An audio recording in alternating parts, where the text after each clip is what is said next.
Bismillahirrahmanirrahim. Alhamdulillahi rabbil alamin. Wa bihi nasta'in.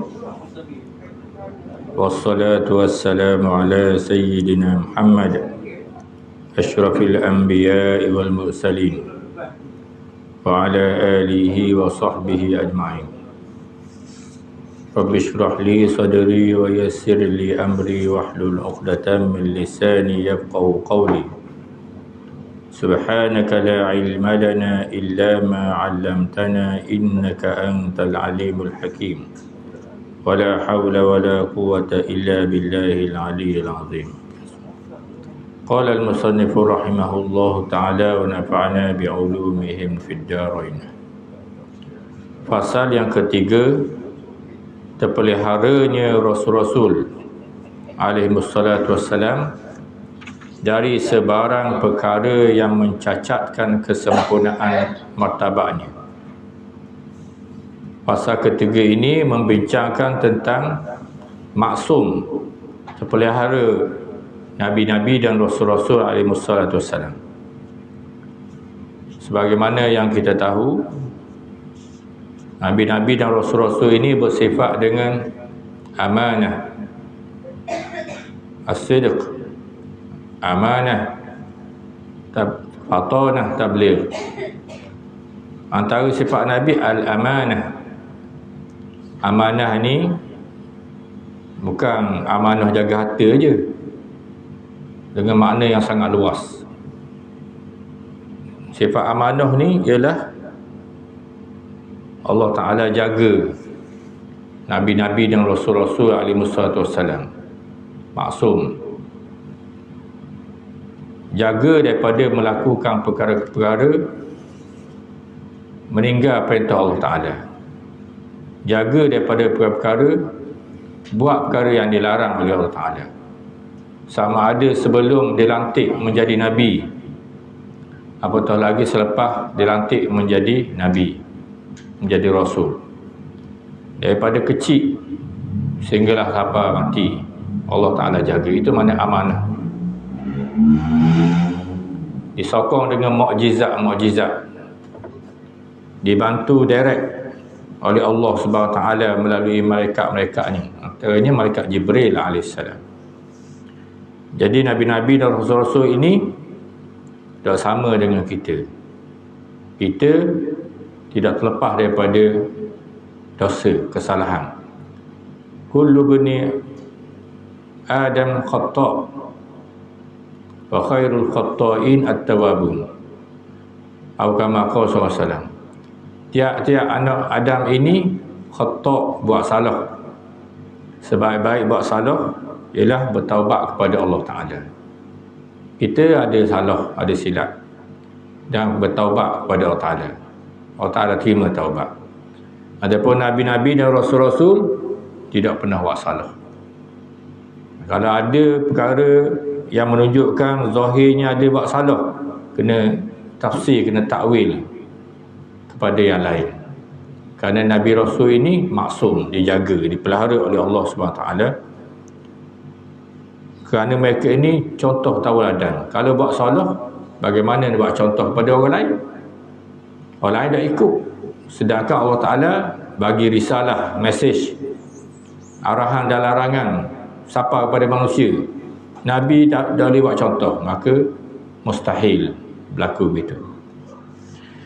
Rasul-Rasul itu semuanya menurut pertimbangan akal dan keterangan syarak, dalil daripada syarak, tetap terpelihara daripada melakukan sebarang perkara dosa, bahkan sebarang perkara makruh Mereka tetap dengan sifat-sifat yang terpuji dan akhlak yang mulia yang menjadikan mereka ikutan yang baik dan contoh utama.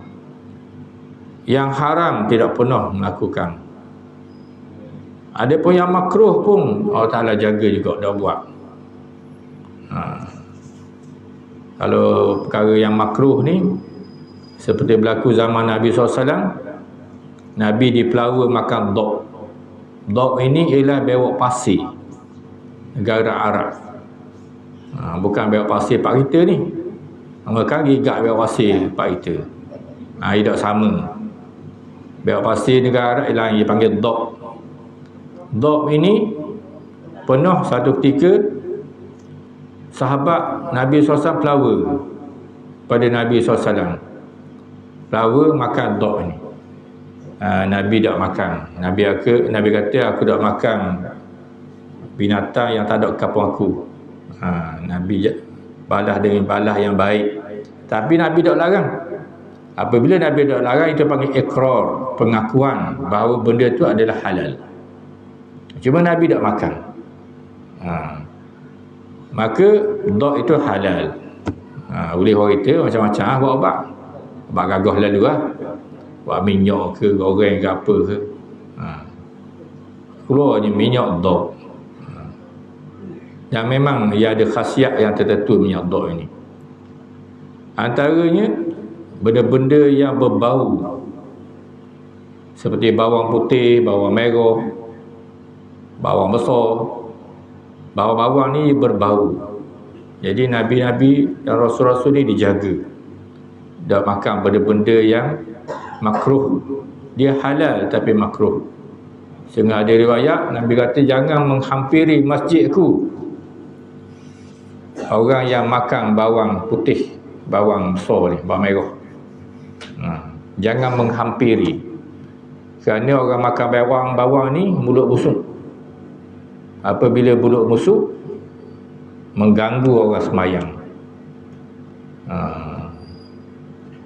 Sebelah kita makan bawang, wang, kita tak makan, dah akan tahan nafas kita ni.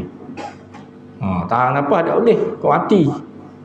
Tahan, lepas. Masa lepas tu sedu, isak, bau, busuk hong. Jadi mengganggu tak khusyuk saudara kita. Maka makruh. Nak makan boleh, Nabi kata, Nabi ajar, ami tu kena matikan dia, masuk bawang tu, hilanglah baunya. Kalau makan mentah, dia bau kuat. Orang Arab ni, antara mereka ni makan bawang mentah, macam kita makan timun. Macam mana? Dia buat ulang bawang putih gitu, korak. Mula suka hong, ketuk apa busung, gawa apa busung. Nak pergi masjid kena beruh gigi, kena bersih. Jangan masuk gitu mengganggu orang. Bukan mengganggu orang saja, termasuklah mengganggu makhluk-makhluk Allah yang kita tak nampak. Seperti jin yang baik-baik, yang soleh, malaikat mengganggu. Dalam hadis disebut di mana para malaikat ucap doa selawat kepada orang yang sembahyang, kemudian dia kekal duduk situ. Macam kita semua ni kekal duduk, dengar kuliah, dengar mengajar, tunggu azan isyak, duduk berzikir, baca Quran.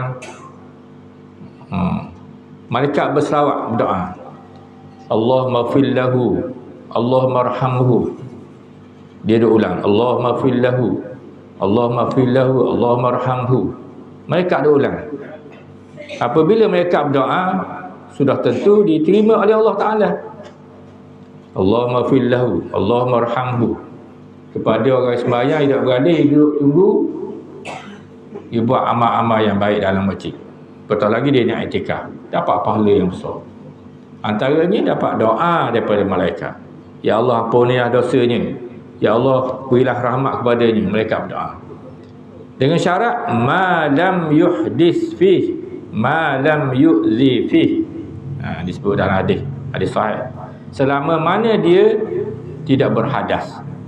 Kalau dia berhadas, Dia kena pergi keluar lah ambil sembahyang nak dapat ganjaran ni.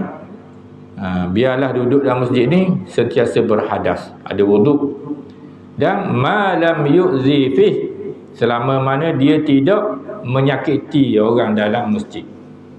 Menyakiti saudara-saudara kita, menyakiti saudara kita hak dak nampak malaikat-malaikat, jin-jin yang soleh, kita jaga belaka. Jangan berbau, mulut berbau. Bila kita orang Islam, Nabi ajar kena jaga kebersihan, kena bersugi, kena bergigi. Bahkan Nabi SAW orang yang paling banyak bergigi, bersugi. Cakap bersugi. Kerana Nabi SAW didatangi oleh para malaikat. Antaranya malaikat Jibril, mari semua jumpa tu wahyu. Jadi Nabi ni bersih semua, wangi semua. Setiap kali masuk rumah, mula-mula kena bergigi lagi, sok gigi. Kita main TikTok dulu. main TikTok, main telefon, kena molek tak bergigi pun. Tidur gitu, bangun pula tu, kena molek tak bergigi. Tak boleh. Nabi kata, laula an asyqa ala ummati la amartuhum bisiwak inda kulli salah, atau kama qala. Kalaulah tidak memberati ke atas umat aku, nescaya aku perintah supaya bergigi tiap-tiap kali nak sembahyang. Oleh kerana Nabi bimbang takut memberati umatnya, Nabi tak perintah. Jadi bergigi adalah sunat yang dikuatkan, terutamanya ketika nak sembahyang, baca Quran, nak sebut kalam Allah. Antaranya masuk masjid kena bergigi. Tak kira lah makan bawang ke, makan jering ke, benda-benda yang berbau, yang busuk, mengganggu orang, menyakiti orang, kena bergigi. Termasuklah bau rokok, kena bergigi juga. Tak boleh seduk berok lakuh dalam masjid. Jangan mengganggu orang, menyakiti hati orang. Kita tak dapat doa daripada malaikat Allah Subhanahu Wa Taala. Kalau mereka tidak bersifat demikian, kalau Nabi-Nabi ini tidak terpelihara daripada melakukan dosa, daripada melakukan perkara makruh, tidak dijaga, tidak dipelihara oleh Allah Ta'ala, nescaya mereka ini sudah tentu mereka tidak akan disegani dan tidak dihormati oleh orang ramai. Orang tak hormat lalu. Oh, ya, suruh orang dia buat. Larang orang dia buat. Suruh orang dia tak buat. Suruh orang pergi masjid, suruh orang tutup aurat, suruh orang tu orang ni, dia tak buat, dia tak pergi, anak-anak dia tak pergi. Larang orang, larang tu, larang ni macam-macam, dia langgar oleh adik-adik. Jadi orang dah ikut lah. Orang jadi ngani pula, orang tak hormat, tidak disegani, tidak diikuti kata-katanya, arahannya. Jadi Nabi-Nabi dan Rasul-Rasul ni bukan begitu. Allah Ta'ala jaga, dia sentiasa buat apa yang diperintah oleh Allah Ta'ala dan meninggal apa yang dilarang. Maka mereka ini menjadi contoh tauladan kepada orang ramai. Bahkan mereka dipandang rendah dan tidak dipercayai oleh masyarakat. Kalau dia buat benda yang dilarang, tinggal benda yang disuruh, maka tidak akan ada sesiapa yang mahu menurut pimpinan mereka.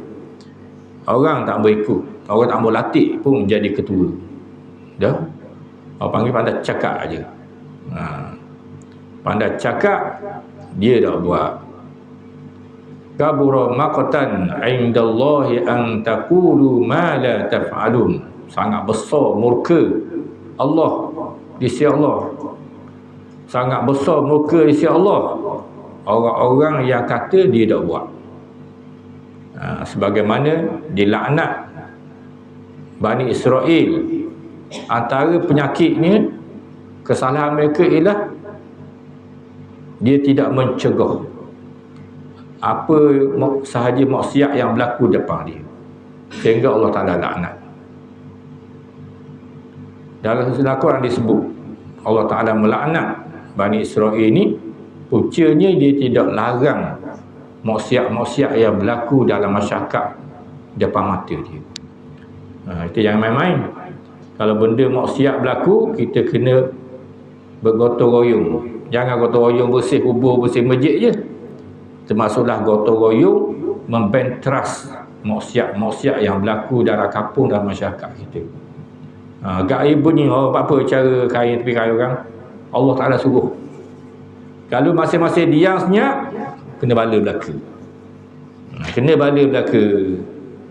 Habis tu Nabi ajar, kena tegak amar ma'ruf nahi munkar. Dan akan hilanglah tujuan Tuhan mengutus mereka untuk memimpin umat manusia ke jalan yang benar. Mana tak hilang tujuan? Apa tujuan Allah Ta'ala utus Nabi, utus Rasul kepada kaum manusia ni? Bangsa manusia ni, apa tujuan ni? Tujuannya untuk menjadi contoh kepada mereka. Bagaimana nak laksana perintah Allah Ta'ala, bagaimana nak meninggalkan larangan Allah Ta'ala. Kalaulah Rasul Nabi ni buat benda-benda yang dilarang, tinggal benda yang disuruh, tak ada tujuan, jadi mustahil berlaku. Mustahil, maka tidak berlaku pada Nabi dan Rasul itu. Dan akan hilanglah tujuan Tuhan mengutus mereka untuk memimpin umat manusia ke jalan yang benar.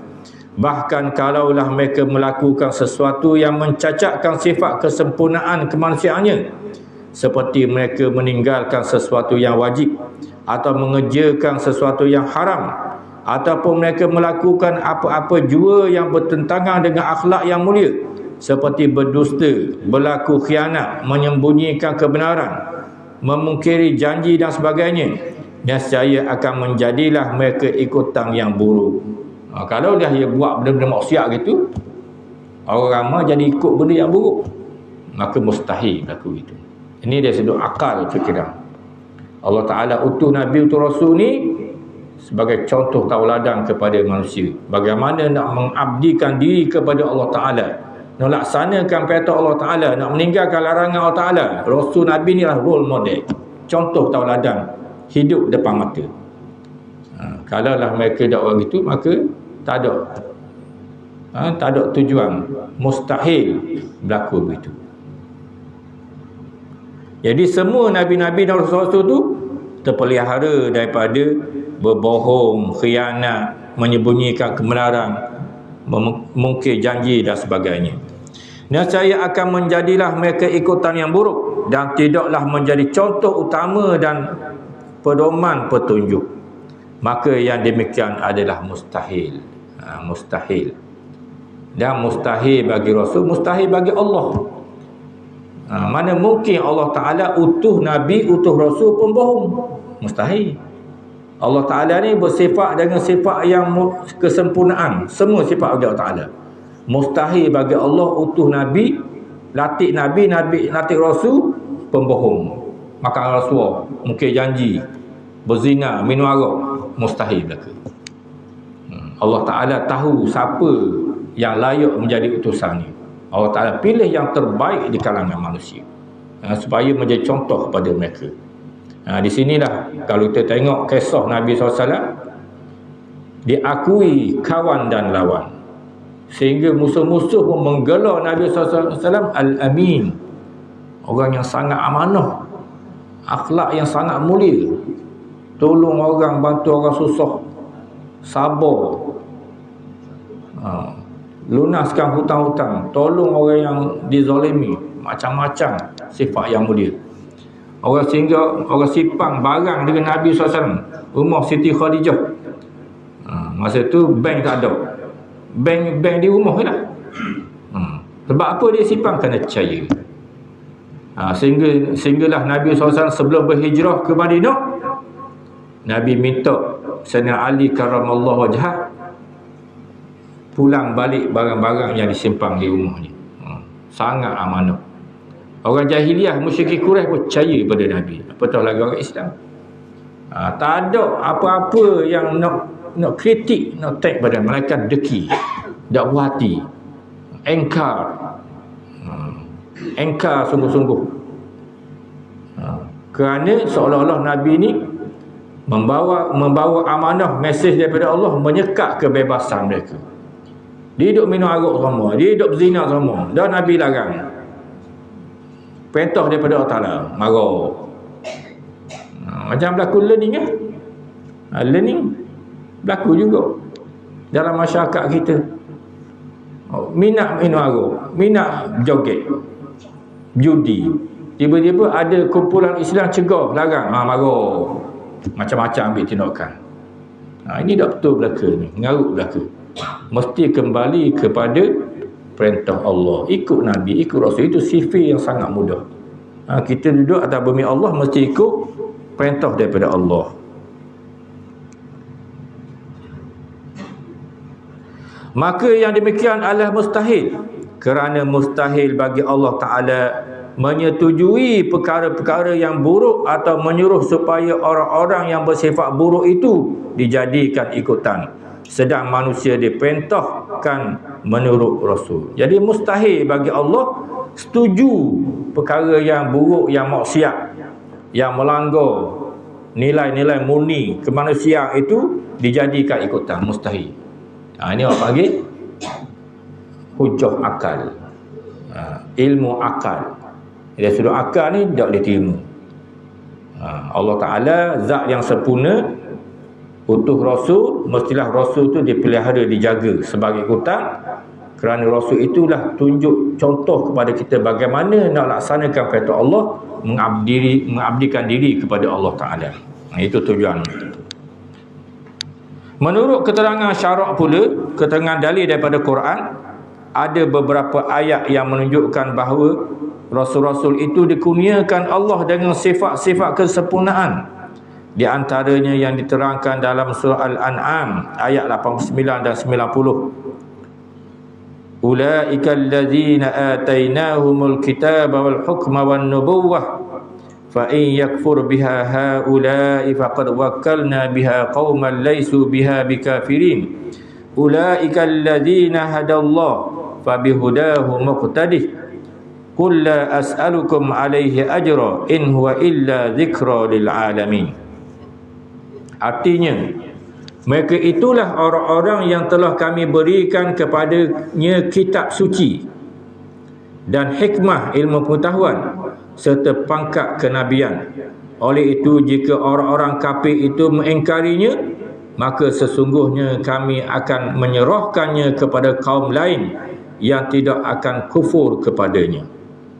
Allah Ta'ala sebut dalam Quran ini, Allah Ta'ala kata mereka itulah orang-orang, yakni Nabi-Nabi, Rasul-Rasul itu Allah Ta'ala bagi kitab suci kepada mereka. Nabi kita Muhammad SAW kitab Quran, Nabi Daud kitab Zabur, Nabi Musa kitab Taurah, kitab Taurah, Nabi Isa kitab Injil, dan suhuf Nabi Ibrahim, suhuf Nabi Musa. Suhuf ni lembaran-lembaran, di mana kitab-kitab ini adalah panduan, contoh, ikutan kepada kaum masing-masing. Nabi Musa, umat Nabi Musa kena ikut Taurah. Taurah pula dihurai, diterang oleh Nabi Musa AS. Kalau Nabi Isa ikut Injil, Injil dihurai, diterang bagaimana cara nak beramal, nak abdikan diri kepada Allah Ta'ala. Begitu suhuf Nabi Musa, Nabi Ibrahim. Nabi Daud, umat Nabi Daud ikut Nabi Daud, ikut Taurah, ikut Zabur, bagaimana nak mengabdikan diri kepada Allah Ta'ala. Maka kita umat Muhammad SAW ikut Quran, bagaimana nak melaksanakan perintah Allah di dalam Al-Quran. Bermula peribadi kita, keluarga kita, bagaimana beramal ikut Islam, sehinggalah bermasyarakat, bernegara. Bagaimana cara ikut Islam, Nabi ajar. Bagaimana cara ikut Islam, Nabi ajar belaka. Jangan lari daripada apa yang Nabi ajar. Kalau lari, penuh lalu. Penuh. Jangan ikut barat dan ikut timur, ikut Nabi SAW. Ikut para sahabat radhiyallahu anhum. Mereka Nabi-Nabi itulah orang-orang yang telah diberi petunjuk oleh Allah. Maka turutlah olehmu wahai Muhammad sallallahu alaihi wasallam akan petunjuk mereka. Katakanlah, aku tidak meminta upah kepada kamu mengenai petunjuk Al-Quran yang aku sampaikan itu. Al-Quran itu tidak lain hanyalah peringatan bagi penduduk alam seluruhnya. Jadi dalam ayat ini Allah Ta'ala beritahu khabar mereka-mereka itu, yakni Nabi-Nabi itu, orang yang diberi petunjuk. Allah Ta'ala pilih. Bukan manusia pilih, Allah Ta'ala pilih. Pilih bagaimana akhlak yang paling mulia, sifat kejadian yang paling mulia, keturunan yang paling mulia, sehingga musuh-musuh tak boleh nak kritik. Oh, dia tu anak ayah bapa, omok di sini ada lih. Kalau titih-titih silsilah keturunan semuanya mulia belaka. Kalau Nabi kita Muhammad SAW, orang Arab jadi selendar. Orang Arab ni terkenal dengan titih waris, silsilah keturunan. Kita siapa sepupu je, pak dara tu pun tak pernah ingat, dua pupu tak pernah ingat. Sa'id bin Muhammad bin Dalal, apa situ je. Lepas tu tak pernah ingat. Orang Arab dia boleh ingat. Bahkan dia catik. Berbangga dengan keturunan. Orang Arab ni keturunan yang mulia, berbangga. Kalau orang ni pula titik-titik ayah berapa, orang ni titik mak je. Nabi-nabi ni dah belah mak belah ayah bersih belaka, sehingga orang Arab selendar. Dah boleh nak lawang bab keturunan, bab nasab ni. Oleh sebab itu jadi ikutan kepada mereka. Apatah lagi dibina pula dengan akhlak yang mulia. Lagilah tak boleh nak kritik. Di mana Nabi SAW disebut di sini, Allah Ta'ala ajar, katakanlah aku tidak meminta upah dalam membawa Islam, menyabak Islam ni, tak minta upah pun. Ini adalah perintah Allah, amanah Allah. Walaupun orang serang, orang tentang, orang hina, orang caci, orang gelar macam-macam, tetap Nabi berjuang menyebarkan Islam. Bermula daripada keluarga yang terdekat sehinggalah masyarakat yang ramai. Kerana perintah Allah Ta'ala, wa anzir ashiratakal aqrabin, beri peringatan kepada kaummu yang dekat. Nabi panggil Bani Abdul Muttalib, Bani Hashim, Nabi panggil anak-anak dia dan beri peringatan. Hendaklah beriman kepada Allah, jangan kafir, jangan engkar. Di sana ada syurga, ada neraka, ikut Islam selamat. Nabi khabar tu terang, ikut selamat. Dan Nabi kata, aku tak boleh nak menyelamatkan kamu, mereka ada iman, walaupun anak aku sendiri tak boleh nak selamat.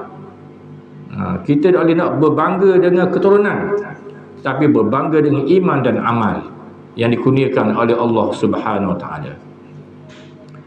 Sehinggalah Nabi berdakwah ditentang. Abu Talib bela, bermula dengan Abdul Muttalib, Taqi. Abu Talib pula jaga. Dalaman Siti Khadijah beri semangat pada Nabi SAW. Dua orang Abu Talib jaga dakwah Nabi. Orang nak buat macam-macam, Abu Talib jaga. Sehinggalah bujuk rayu orang kafir Quraisy ini nak sekat daripada dakwah Nabi ni. Tambah kacau Tuhan sembahan nenek moyang mereka. Kerana Nabi seolah-olah bawa agama baru, ajaran baru, mengancam ajaran nenek moyang mereka, seolah begitu. Sehinggalah macam-macam godaan, tawaran pada Nabi SAW. Nak jadi raja boleh, tabah jadi raja. Nak harta banyak, kami sanggup kumpul habis harta orang negeri Mekah kaya-kaya ni, beri kepada Nabi. Nak jadi apa lagi? Nak perempuan yang cantik, kami cari perempuan yang paling cantik dari Mekah ni, beri pada Nabi. Asalkan tinggal Islam, tinggal dakwah pada Islam. Nabi kata, tak, tidak. Nabi tak terima. Kalau kita gelepar dah. Ini Nabi SAW, contoh tauladan kepada kita. Dan Nabi menjawab dengan tegas kepada pak saudaranya. Ya ammi, Nabi kata, ya ammi, law wada'u syamsa fi yamini wal qamara fi yasari ala an atruka hadzal amr aw ahlika duna, aku tidak fala ubali, aku tak akan peduli. Nabi kata, wahai pak saudaraku yang aku sayang, kalaulah pok-pok kafir Quraisy ini menjanjikan kepada aku letak matahari belah kanan, letak bulan belah kiri, nak kabarnya kerajaan yang sangat hebat, yang besar, sehingga menguasai matahari dan bulan. Bagi matahari belah kanan, kiri bulan belah kiri, mengatasi semua orang sekalipun begitu. Nescaya aku tidak akan berdiam diri, tetapkan dakwah, ataupun aku mati kerananya. Apabila Abu Talib tengok ketegasan Nabi SAW dalam dakwah Islam, barulah teruskan. Ini sifat tauladan, contoh kepada kita semua. Menyabak Islam, tak kira walaupun dicaci di sini, yang penting laksanakan amanah Allah SWT. Dan inilah yang ditunjuk oleh ulama-ulama atau tok guru kita yang ikhlas. Kita nampak nak kerja jawatan aja, ya ikhlas kerana Allah Ta'ala. Kita terpengaruh dengan orang kata tu, orang kata ni, kita tak tahu hakikat sebenarnya kita lagi. Padahal kita tanya, kita tak tanya pada dengar siapa kata-kata orang, pas kita boleh dah mengalir, tak pasal-pasal. Ada di kalangan kita yang ikhlas berjuang nak menyebarkan agama Allah kerana menyambung risalah Nabi SAW. Juga diterangkan dalam surah Al-Anbiya ayat 73, wa ja'alnahum a'immatan yahduna bi amrina wa auhayna ilaihim fi'lal khairat wa iqamas salah wa ita'az zakah wa kanu lana 'abidin. Artinya, dan kami jadikan mereka ketua-ketua ikutan yang memimpin manusia ke jalan yang benar dengan perintah kami, dan kami wahyukan kepada mereka mengerjakan kebaikan dan mendirikan sembahyang serta memberi zakat, dan mereka pula sentiasa beribadah kepada kami. Ini antara dalil-dalil daripada Quran. Nabi sebut dengan jelas para nabi, para rasul ini ketua-ketua ikutan, contoh tauladan. Mereka memimpin manusia ke jalan yang benar, memimpin manusia ke jalan yang benar dengan perintah daripada Allah SWT, sehinggalah mengajak mereka mengerjakan kebaikan, mendirikan sembahyang, menaikkan zakat, sentiasa beribadah kepada Allah SWT. Sebagaimana terpeliharanya kesempurnaan martabat rasul-rasul itu daripada sebarang perkara yang mencacatkannya, terpelihara pula akal, fikiran dan tubuh badan mereka dari sebarang penyakit yang meliarkan orang ramai daripada mendekati dan mencampuri mereka, seperti penyakit gila, kusta dan sebagainya. Allah Ta'ala jaga martabat rasul-rasul ini daripada perkara yang mencacatkan. Jaga daripada buat dosa, jaga daripada meninggalkan perintah Allah Ta'ala, jaga daripada melakukan akhlak-akhlak yang huduh. Termasuklah Allah Ta'ala jaga akal fikiran mereka. Tak gila. Mana ada Nabi gila? Kalau gila, mustahil. Kerana Allah Ta'ala lantik Nabi dan Rasul ni sejadi ikutan. Macam mana orang ramai nak ikut orang gila? Kita tak boleh nak terima. Mestilah Nabi-Nabi Rasul-Rasul ni orang yang cerdik, fatanah, pintar, boleh berhujah, membatalkan hujah musuh secara spontan, memandang jauh ke depan. Orang yang paling cerdik di kalangan orang ramai. Bahkan Allah Ta'ala jaga tubuh badan mereka daripada penyakit yang melarikan orang. Allah Ta'ala jaga penyakit-penyakit yang melarikan orang. Ada pun penyakit-penyakit biasa seperti demam, semua, itu biasa. Itu biasa. Ada pun penyakit yang melarikan orang, seperti sebagai contoh, Nabi ni penyakit kusta. Penyakit kusta. Apa tu? Sopok. Penyakit bala.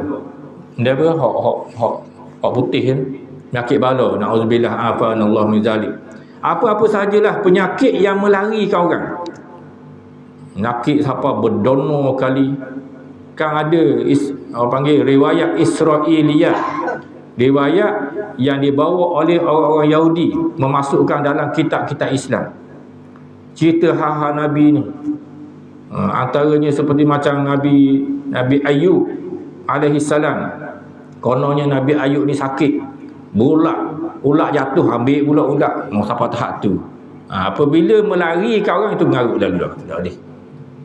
Kerana Allah Ta'ala pelihara Nabi-Nabi daripada penyakit yang melarikan orang. Macam mana nak tarik orang, nak dakwah orang, sedangkan dia busuk kohong. Dia ni busuk kohong dengan penyakit. Orang pergi dekat lari. Ini mustahil. Jadi Allah Ta'ala jaga daripada penyakit-penyakit yang melarikan. Semasuklah Nabi ni tepang kaki sebelah ke, buta sebelah ke, Nabi-Nabi ni sempurna. Sempurna akal fikiran, sempurna tubuh badan. Bahkan kalau kita baca Syama'il Muhammadiyah, sifat-sifat pribadi Nabi SAW, sangat sempurna tubuh badan Nabi. Fizikal Nabi sangat sempurna. Start daripada rambut sampai ke kaki, sempurna habis. Yang terbaik sekali. Rambut Nabi, rambut yang ikal, tidak keriting, tidak luruh. Janggutnya tebal, ubahnya kurang. Kita ni ubah banyak, putih no. Nabi SAW boleh bilang beberapa belah, ada apa sampai 30 orang ubah Nabi. Orang lawa, dahinya luah, hidungnya macung, matanya celok, matanya luah. Mata luah ni orang lawa, mata sipit ni orang utuh. Kalau Allah Ta'ala jadikan kita mata sipit, kita terima je lah. Nak kabarnya Nabi ni orang lawa, orang syomil. Betul Allah Ta'ala jadikan Nabi ni mata luah. Macam kita baca dalam Al-Quran, antara sifat bidadari dalam syurga disebut hurul ain. Hurul ain ni bukan sahaja mata luah besar, mata dia cantik lawa. Mata lawa ni menenggelamkan kekurangan-kekurangan yang lain. Ia akan jadi gitu. Mata ni lawa, mata luah ni mata lawa, dan mata hitam pula hitam legam.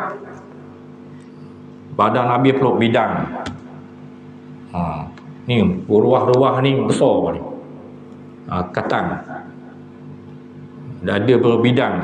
Ada bulu-bulu halus di dada ni. Belakang ni ada khatamun nubuwah. Telinga, hidung, gigi Nabi lagi lawa, jarang-jarang, macam disusung. Semua sempurna. Kaki, lutut, semua sempurna. Tidak tinggi, tidak rendah. Tidak tinggi, tidak rendah. Tak tinggi lanjut, tak rendah ketek, apa tu, ketok gitu. Kalau Nabi berjalan seperti turun daripada tempat yang tinggi, jalan yang gagah. Kita jalan lembek cahaya ketik tunggal. Nabi gagah semangat, macam askar. Semua sempurna Allah Ta'ala jadi. Allah Ta'ala cipta Nabi ni khalqan wa khuluqan, ciptaan dan juga akhlak semua sempurna, supaya dijadikan contoh kepada manusia ramai. Oleh sebab itu Allah Ta'ala jaga para Nabi, para Rasul ni daripada penyakit-penyakit yang meliarkan, yang melarikan orang ramai. Kerana tujuan utusan Nabi, utus Nabi tu Rasul ni supaya orang ikut. Jadi kalau ada penyakit yang membusuk, yang melarikan, macam mana orang nak ikut? Itu mustahil. Dengan yang demikian, mana-mana keterangan syarak yang pada zahirnya menunjukkan adanya perkara-perkara yang mencacatkan kesempurnaan martabat, akal, fikiran atau tubuh badan setengah rasul-rasul itu, maka keterangan yang tersebut tidak boleh difahami menurut zahirnya, kerana hakikat yang sebenarnya berlainan dari yang ternyata pada zahirnya. Kalau ada keterangan yang menunjukkan cacat martabat Nabi, kita kena tafsir kod lain, jangan ambil hak zahir saja. Jangan ambil hak zahir saja, kerana Allah Ta'ala jaga apa tu, tubuh badan, akal, fikiran para Nabi, para Rasul ni. Misalnya ayat 121 surah Taha yang berbunyi fa'akala minha fabadat lahuma sawatuhuma wa tafiqa yakhsifani alaihima min waraqil jannah wa asa adamu rabbahu faghawa. Di mana dalam surah Taha 121 ini pada zahirnya mengatakan Nabi Adam telah melanggar perintah Tuhannya. Kalau langgar perintah jadi dosa lah dari segi zahirnya. Dan menurut hasutan syaitan, ikut syaitan pula. Tetapi hakikat yang sebenar Perkara itu dilakukan oleh Nabi Adam disebabkan ia lupa akan pesanan Allah dengan tidak mempunyai keazaman melakukannya, sebagaimana yang ditegaskan oleh Tuhan, oleh Allah dengan firman-Nya pada ayat 115 dalam surah Taha juga. Allah Taala sebut, walaqad ahidna ila adama min qabl fanasiya wa lam najid lahu azma. Dan demi sesungguhnya kami telah berpesan kepada Adam pada masa yang lalu, tetapi ia lupa. Allah Taala sebut dia lupa, dan kami tidak mendapatinya mempunyai keazaman yang teguh. Dan sebagaimana yang sedia diketahui bahawa Allah Ta'ala tidak mengira salah perkara yang dilakukan oleh seseorang dengan lupa. Allah Ta'ala tak kira. Allah Ta'ala angkat pen. Orang yang lupa, orang yang tersalah, Allah Ta'ala tidak kira dosa. Lagipun kejadian itu berlaku sebelum Adam dilantik menjadi Nabi, dengan dalil ayat 122 surah Taha juga. Artinya, summa jatabahu rabbuhu fataba alaihi wahada. Kemudian Tuhan yang memilihnya dengan diberi taufik untuk bertaubat, lalu Allah menerima taubatnya serta diberi petunjuk. Nak menjadi takdir Allah Ta'ala nak menurunkan Nabi Adam daripada syurga ke bumi ini, Allah Ta'ala melupakan. Nabi Adam jadi lupa. Sehinggalah berlakulah takdir Allah Ta'ala turun Nabi Adam ke bumi ini. Nabi Adam dan Nabi-Nabi sehinggalah Nabi kita Muhammad sallallahu alaihi wasallam. Jadi itu semua tidak dianggap dosa, kesalahan. Cuma oleh kerana Nabi-Nabi ni martabat yang tinggi, seolah macam apa? Bersalah. Sekalipun perkara yang berlaku pada Adam itu bukanlah pada hakikatnya satu kesalahan, tetapi memandang kepada martabat Adam yang sebegitu tinggi dan mulia di sisi Allah, kerana dialah seseorang makhluk yang diciptakan Tuhan dengan tidak perantaraan ibu atau bapa, yang diajarkannya dengan ilmu pengetahuan yang luas, yang diberikan penghormatan dengan memerintahkan malaikat sujud kepadanya, dan yang ditempatkan di dalam syurga yang penuh dengan kesenangan dan kemewahan. Maka apa-apa jua yang tidak dikira salah dan dipandang kecil dilakukan oleh orang kebanyakan yang tidak berpengetahuan, dipandang besar dan berat jika dilakukan oleh orang yang mempunyai martabat yang tinggi dan pengetahuan yang luas. Oleh kerana martabat Nabi Adam ni tinggi, Nabi martabat yang tinggi, di mana Nabi Adam tidak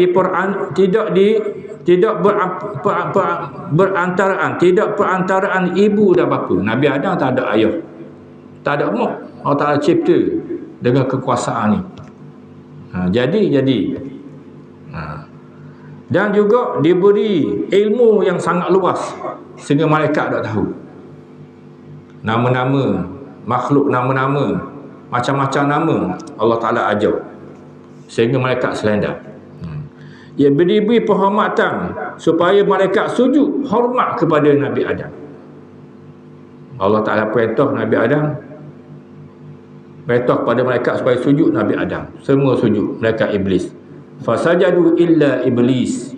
Semua malaikat sujud kepada Nabi Adam, malaikat iblis.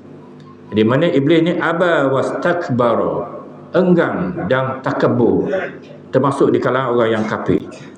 Nabi Adam ditempatkan dalam syurga yang penuh kenikmatan. Ini martabat yang sangat tinggi. Jadi apabila Nabi Adam berada martabat yang tinggi, maka seolah-olah nampak macam besar kesalahan. Kalau orang kecil-kecil ni buat salah, dia tak nampak lagi sebab dia kecil. Apabila orang yang hampir dengan Allah Ta'ala, dia nampak besar dah. Rasa bersalah. Rasa bersalah. Sebagaimana kata orang-orang ahli tasawuf, hasanatul abrar sayyiatul muqarrabin. Perkara-perkara yang baik yang dilakukan oleh orang soleh, orang baik ini, orang baik, orang soleh, anggap amalan-amalan baik ni molek dah, sama leteng dah. Itu di sisi orang yang baik, orang soleh. Tapi di sisi orang muqarrabin, amalan baik itu dia agak salah lagi. Ini kata-kata ahli tasawuf.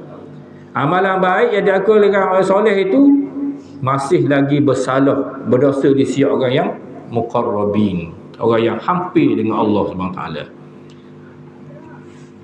Macam kita kenyek semua, kenyek mari semua kenyek. Kita tak rasa benda. Sebab kita orang golongan marhaim, orang bawah, kita tak rasa benda. Mari kucing pang sepak lalu, sepak, mari ayam sepak ayam, kita tak rasa benda. Kita orang bawah. Kalaulah orang tu orang yang iman dia tinggi, takwa dia tinggi, dia rasa bersalah lalu. Sepak kucing, sepak ayam berasa bersalah. Ini makhluk Allah. Dia buat benda pun kita dah sepak. Semut pergi kenyek. Semut yang tidak mudarat. Tak ada apa-apa pergi kenyek. Begitulah makhluk-makhluk yang rasa nak buat. Kita tak rasa benda, tapi orang yang hampir dengan Allah Ta'ala rasa bersalah. Samalah juga amalan-amalan ini. Kita tak membayang sunat, qabliyah, ba'diyah, tak rasa benda. Dah pergi masjid pun dah rasa benda ke. Dah di rumah. Tengok TikTok. TikTok. Untuk bengong gitu. Tunggu sampai mati. Rugi. Orang pergi masjid dengar, pergi maya jemaah, kita tak pergi. Duk lara dengan TikTok. Duk tengok. Jadi rugi. Kita tak rasa benda. Kerana iman kita lemah. Kita orang bawah. Cuba orang yang iman tinggi, rasa bersalah. Dengar azan tu macam orang tarik kaki, tarik hati. Rasa tak puas hati, rasa tak senang duduk di rumah ni. Tu syamil tu. Kalau ada perasaan gitu, syamil. Ni orang apa tak rasa benda. Dengar orang gogang, rasa nak pergi pulak. Orang gogang muzik, rasa nak pergi pulak. Tengok api joget, rasa nak pergi pulak. Dengar orang apa tak pergi. Pesta tu, pesta ni. Rasa nak pergi lalu. Orang gajah tak apa nak pergi. Itu bahaya. Sebab iman kita lemah. Kalaulah kita bertaubat sungguh-sungguh, kita bina balik, iman kita tinggi, takwa kita tinggi, kita akan berhasil lalu. Amalan-amalan hak dulu kita tak rasa benda, yang akan berhasil. Ikut naik tu. Bagaimana maqam Nabi tinggi lagi, maka dia lebih rasa bersalah. Diriwayatkan Nabi SAW beristighfar dalam sehari 70 kali lebih. Ibnu Umar, Abdullah bin Umar radhiyallahu anhuma, dia bilang dalam satu majlis, dia bilang Nabi istighfar, Rabbil firli wa tub alayya innaka antat tawwabur rahim. Dia bilang 100 kali lebih. Dia bilang istighfar Nabi dalam satu majlis tu 100 kali lebih. Sebab apa Nabi istighfar? Rasa bersalah, rasa tak sedar. Kerana maqam Nabi lebih tinggi lagi. Ini apa ni? Hasanatul abrar, sayyiatul muqarrabin. Amalan baik dianggap molek dah bagi orang soleh, tapi di sisi orang dekat dengan Allah Ta'ala masih lagi berdosa.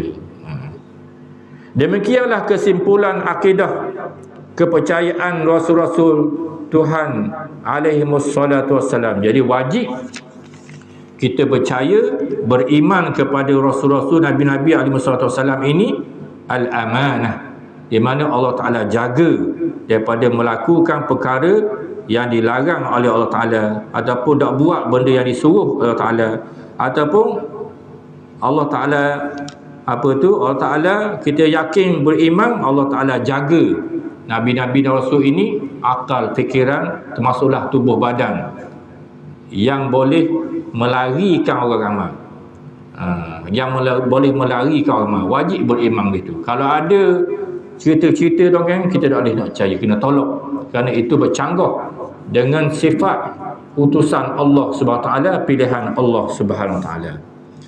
Seterusnya bab yang ketiga, beriman kepada kitab-kitab Allah. Wallahu a'lam.